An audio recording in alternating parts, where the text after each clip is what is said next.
Thank you all for joining me here on EC&M Asks, where we answer reader questions.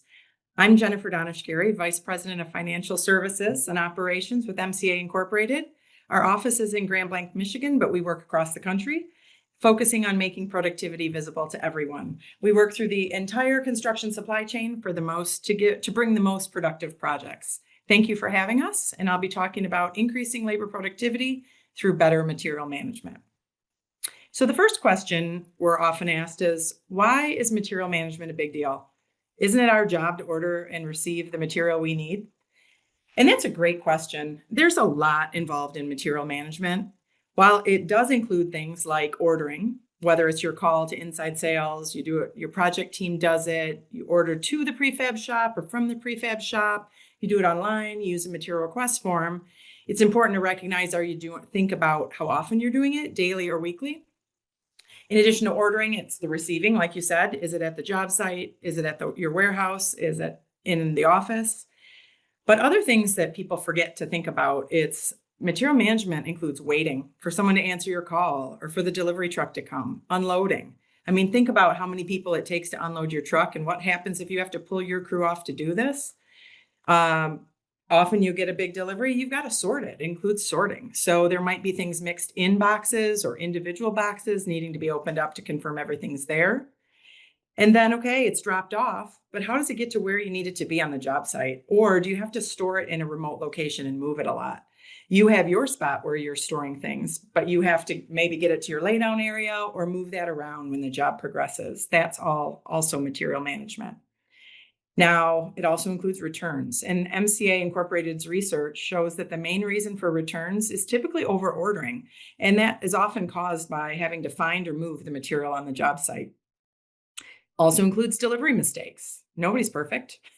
Dealing with damage. Items ordered early, so thinking about when you're ordering is important, because items ordered early can get shuffled around or can get damaged at your job site or during delivery, and you might come with damage from the manufacturer, vendor, or distributor, but if you don't get to it in time, you might not notice it.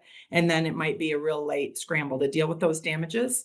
And then finally, storing material that will be used later. And that's linked to moving around to accommodate the job site, early ordering that can cause issues that we noted above, frequent movement, and also issues with the elements, right? Rain, snow, depending on heat, depending on where you're building. And that's a whole separate topic on direct through stock that we will talk about later in a different EC&M Asks. So those are 10 different things that are included in material handling. So the next question is, if all those things are material management, how much time does that really take up on the job? Or how much time does it take for the electricians focusing on material management?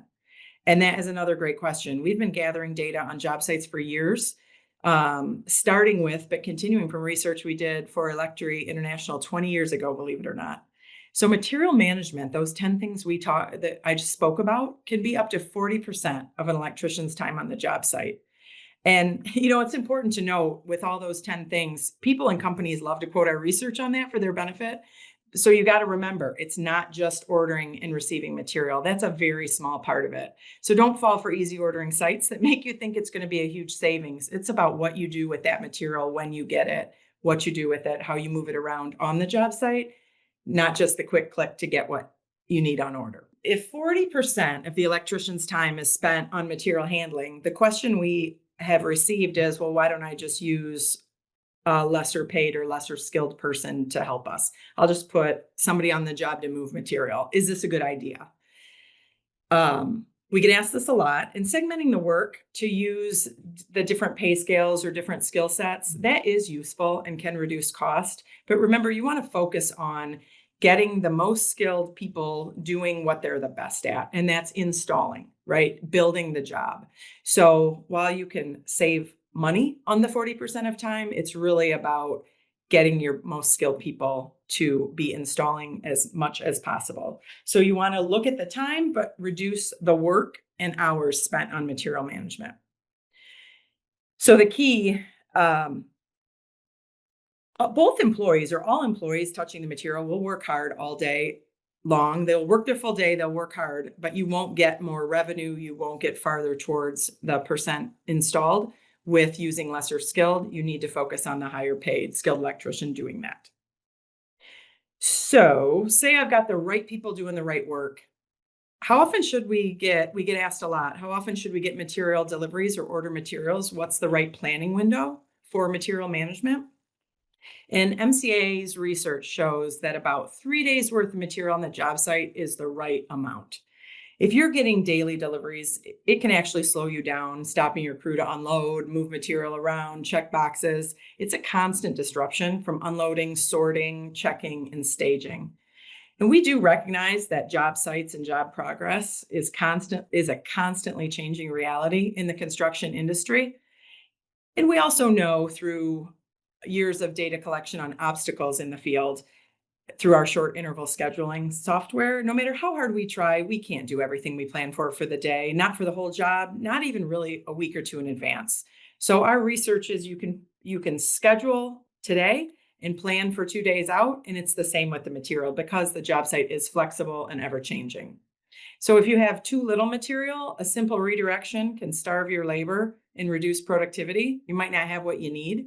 But if you have too much material on site too early, you're going to have too much material in inventory on the job site.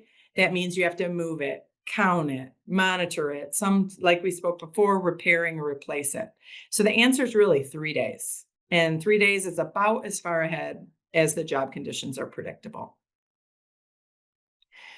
We often get asked, okay, you've researched about material management. Do you have any helpful checklists or guides for us in material ordering? Of course we do. There was an EC&M article we published in November of 2024 on logistics, what, where, when, and how to get your material. So there are 2 checklists in here, and we're referring to those here. On your material ordering checklist, think through what you want. Complete product description. Make sure you speak at the brand, the size, the color. If you're talking about wire, make sure you have the cut lengths. If you need pulling materials, heads, tapes, ropes. And if you can't get what you want, are there substitution preferences? Do you have a preferred alternate?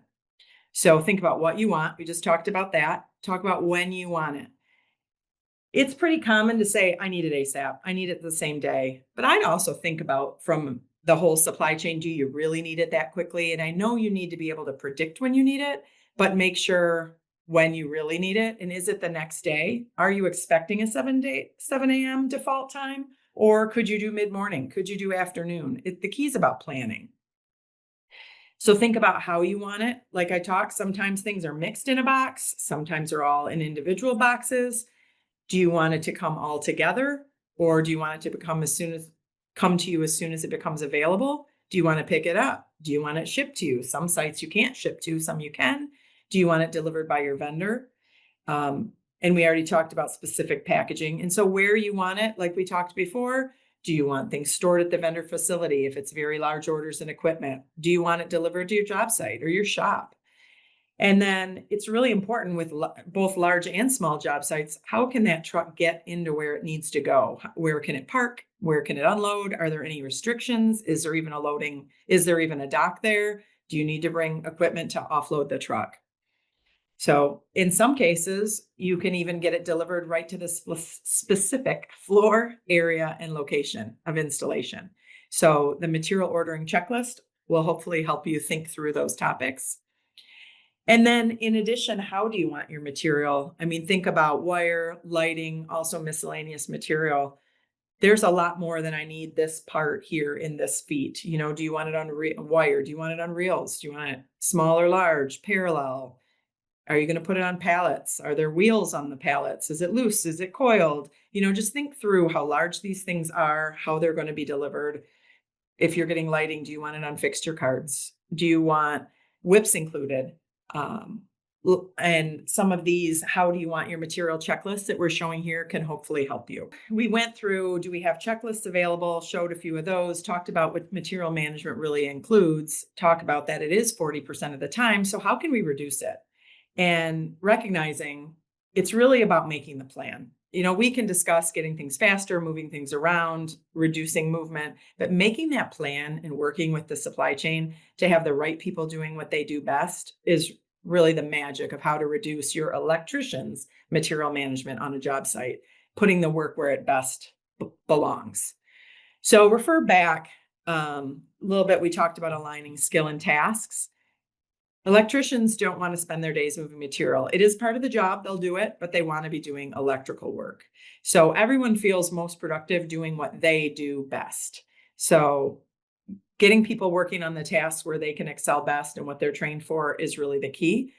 A lot of people ask about just-in-time inventory. Is it about getting the right material just in time?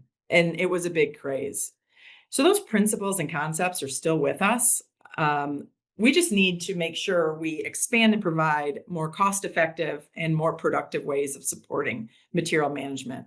It's really based on the Toyota production system from automotive, translated to construction, to make sure you have the materials that you want, where and when the installation is to occur, but not more than that. No more, no less. Not a lot before or not a lot after when you need it.